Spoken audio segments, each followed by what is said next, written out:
Let's start with Sony Vegas. To import footage, you go to File, Import, Media, and you can browse your folders.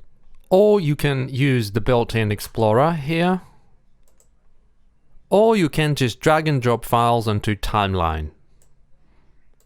It asks whether I would like to have the project settings to match those of the media. I choose no. I know what I'm doing.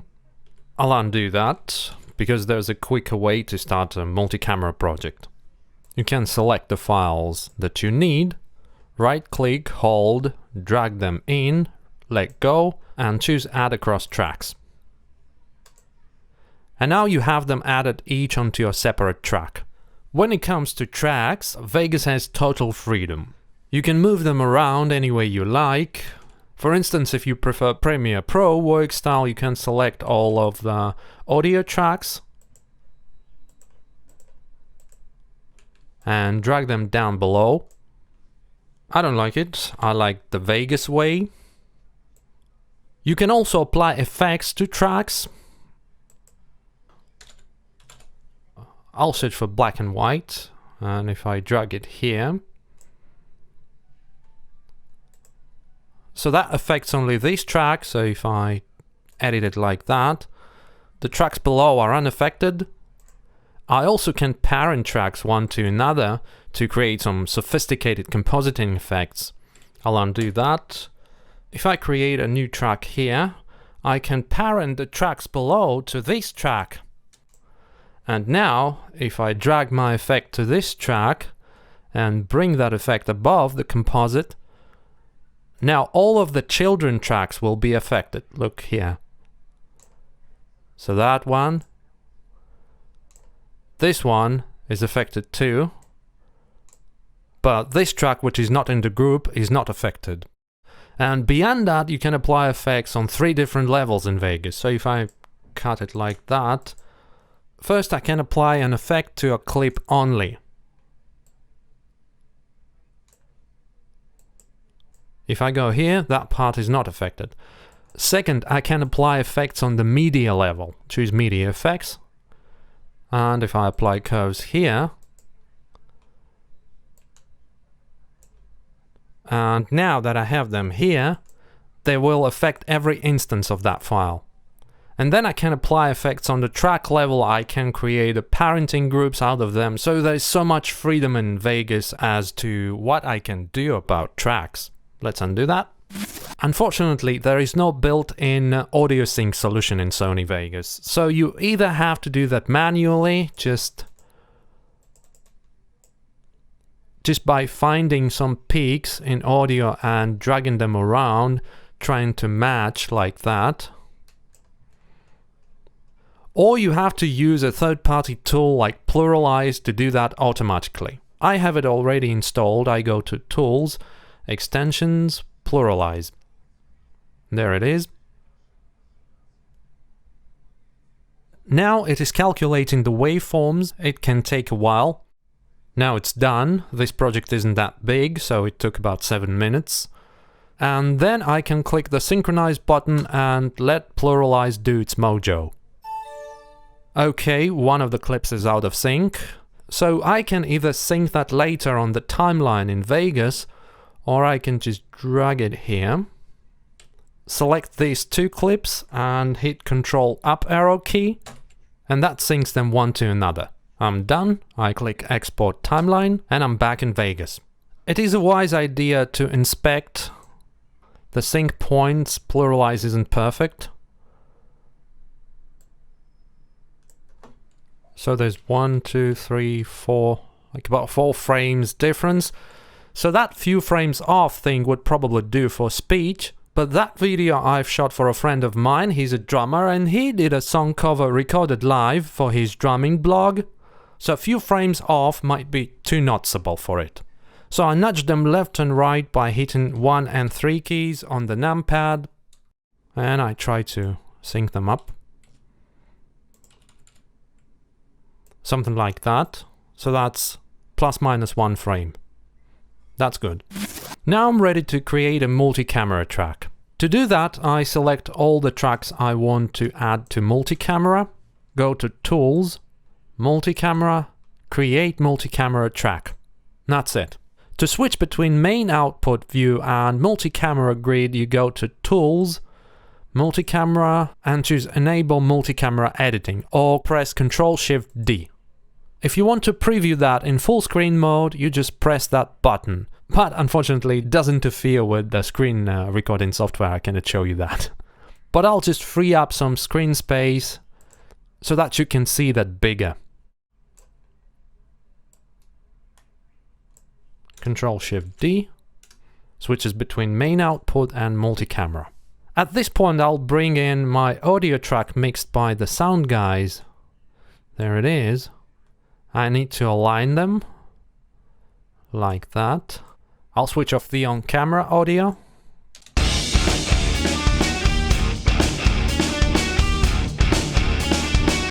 Now I can cut my multicam. To do so, I'll just hit play and start clicking on different cameras.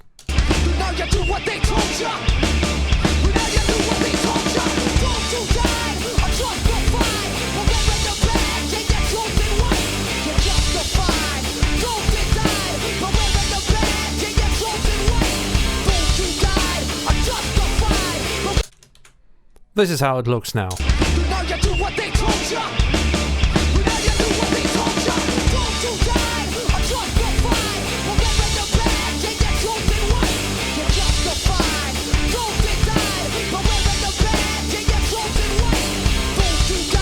And that's it. If I don't like my cuts, I can always readjust them later. So if I hold Ctrl-Alt-Shift, I can drag my cut point around. If I don't like this angle, I switch to the multicam view, and that's the problem with Vegas. So if I click here, it does switch to a new angle, but it automatically makes a cut here. So if I don't want that, I have to put my playhead on the cut itself, and it's only now that I can switch angles in multi-camera view. That's not very convenient, but that's the way it is in Vegas. Also, I can right-click here, go to Take, and choose between different camera angles. Of course, they should be named accordingly beforehand, because here, and here as well, it displays the file name. That's because I have already done that. Otherwise, you would see some meaningless numbers here, like your camera has named the files. So you have to give them reasonable names first. You can also switch angles with numeric keys on your keyboard. If I press 1, that switches to camera 1, to camera 2, etc. If you hold Control and click here, Vegas will automatically create a crossfade, if you like that. I never use that, I don't know what's this for, but it's still here. And you can continue editing your files, like adding effects, etc. Like, for instance, I find this angle a little bit too dark for my taste, so I'll add my curves here. Just crush black a little bit. Just bring in some shadows, like so. And I'll crop it a little bit tighter. To do so, I'll click this icon here, and I'll crop it a little bit more, like that.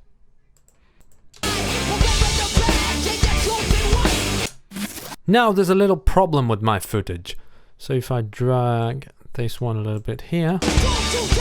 I talked previously about the importance of precise audio sync for drumming video, and now this one seems to be 1, 2, 3, 4 frames behind audio. And here comes trouble.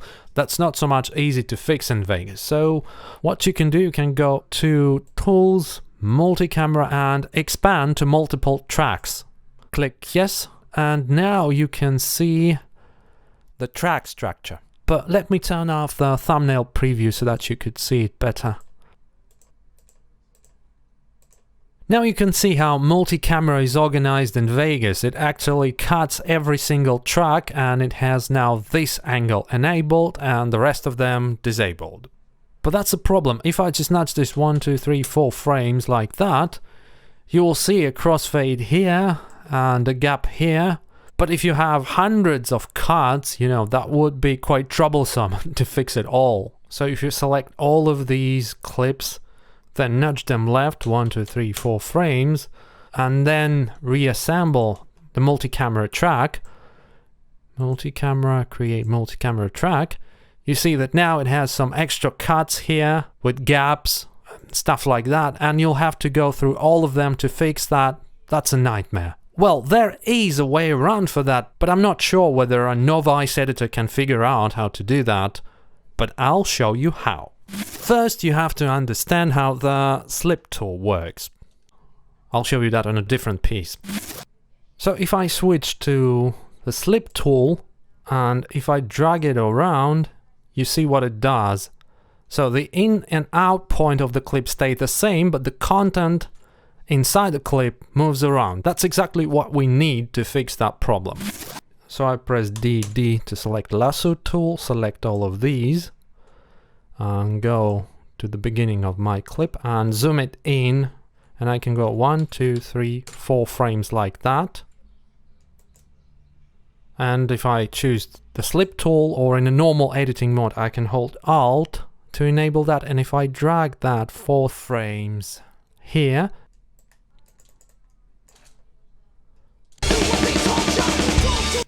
so it hits here, and that's right about time now. Good. So we can recreate the multi-camera track, and it's all fixed now. But there's another problem. All of my edits are gone now. My curves, my crop, that's a problem with Vegas. So if you expand the multi-camera track, you'll lose all of your effects. You have to remember that this is a one-way trip. So you first audio sync them precisely. Second, you cut video, and it's only then that you're happy with all of your cuts.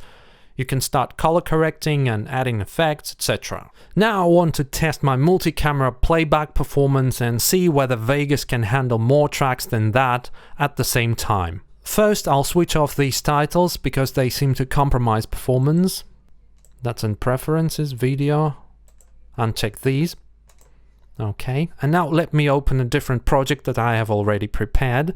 Okay, that's it. That song was recorded in few takes, 1, 2, 3, so I want to use this content as another 6 angles for the test. So I go here, Control A, select all, S to split, cut it here also, and drag it over here. Create a multi-camera track. Now we have 12 angles, and let's see if Vegas can play that. No way. Maybe 9. That's also too much. This time it's 8.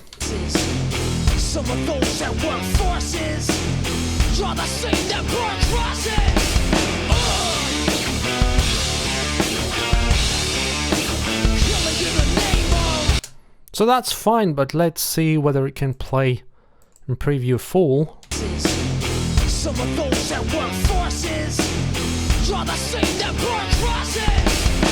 So by compromising playback quality, we can have 8 tracks of AVC HD footage straight from the camera. It doesn't require any transcoding. These were recorded by Panasonic cameras, and these are 24 megabits per second AVC HD files. They are natively supported by Sony Vegas. I can just drop them onto timeline, and I play it off a regular 7200 RPM hard drive.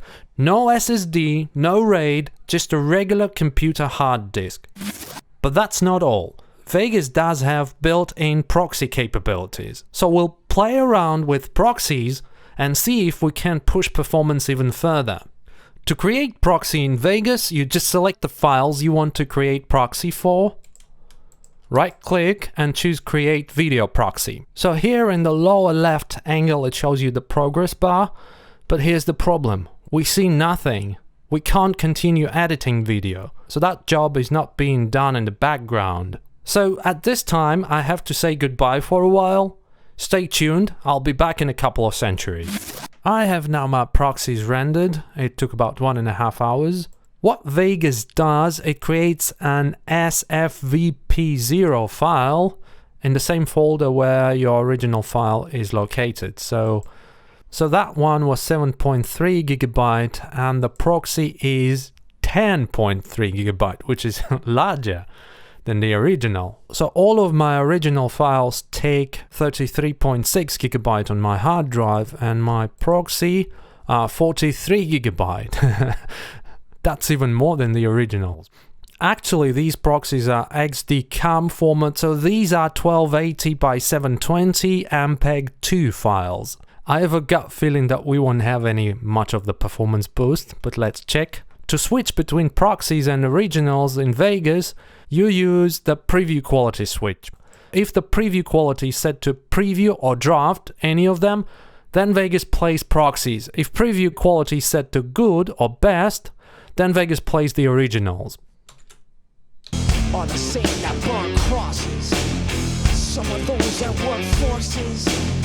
On the so it can play 8 tracks, but it's not near real time. Now I've dropped one angle, it's 7. On the scene that burn crosses, some of those that work forces. On the scene that burn crosses. So it can handle 7 tracks at a time with proxy, but there's definitely no performance boost, at least with 1080 files that I have here. But it does boost multicam performance if you use 4K. Panasonic cameras use 100 megabits per second AVC HD stream, so one 4K camera is equal to 4 angles of 1080 footage. And for the sake of science, I've rendered smaller MP4 proxies with 5 megabits per second stream. Let's check how they perform. You can replace any file in your project media by right-clicking on it and choosing Replace. I choose here my proxy folder and click that, and now I have it replaced. Actually, there are scripts paid as well as free for Sony Vegas to facilitate that workflow. So there are alternative proxy workflows in Vegas, but that's beyond the scope of this comparison. I'll just do that manually here. So now I have 12 angles. Let's hit play.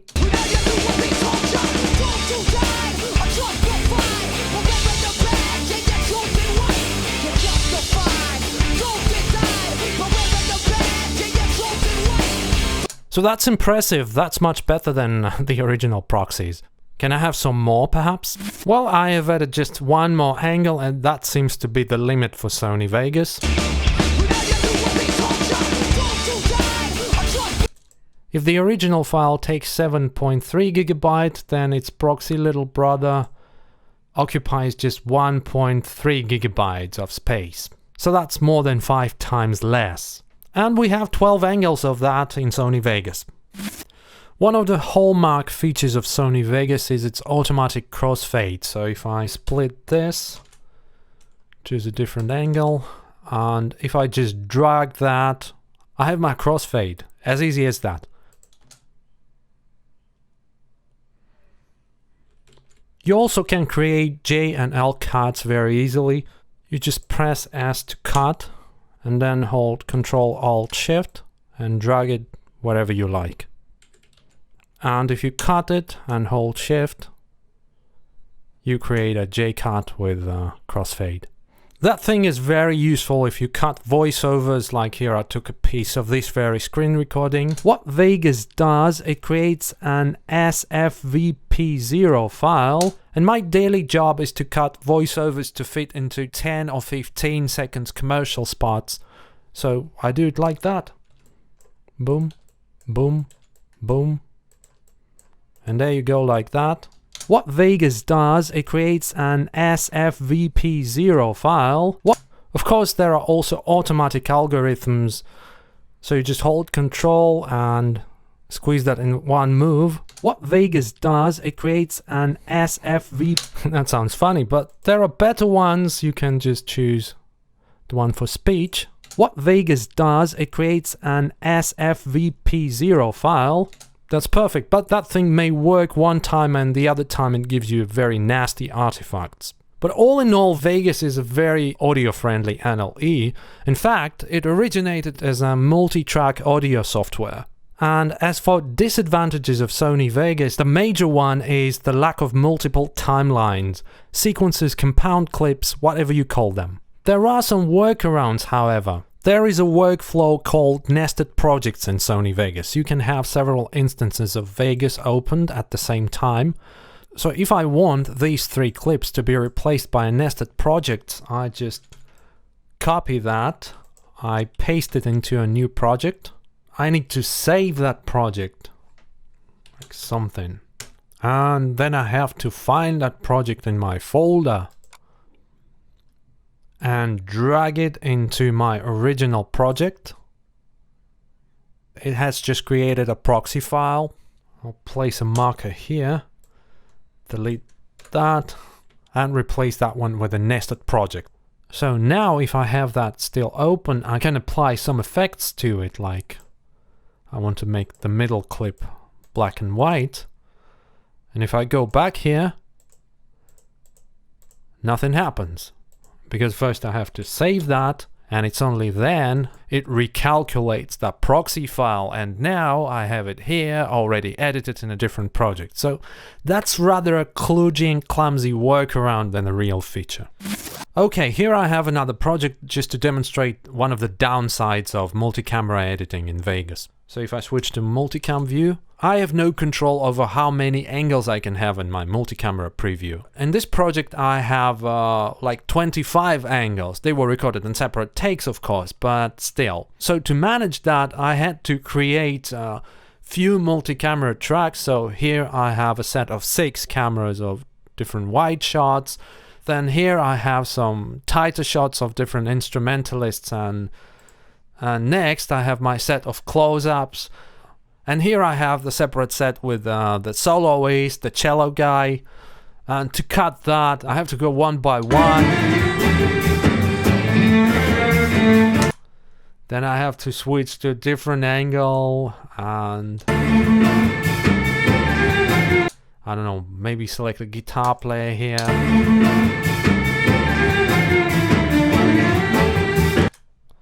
And then go to the next set. Let's select the cello guy here.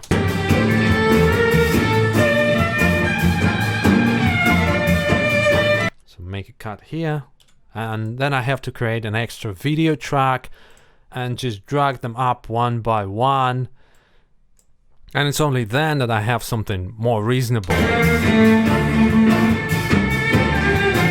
So unfortunately there is no way to switch between different camera sets in Sony Vegas if you have a very large number of tracks project. That's a clear disadvantage. Well, that's all for Sony Vegas, and let's now move on.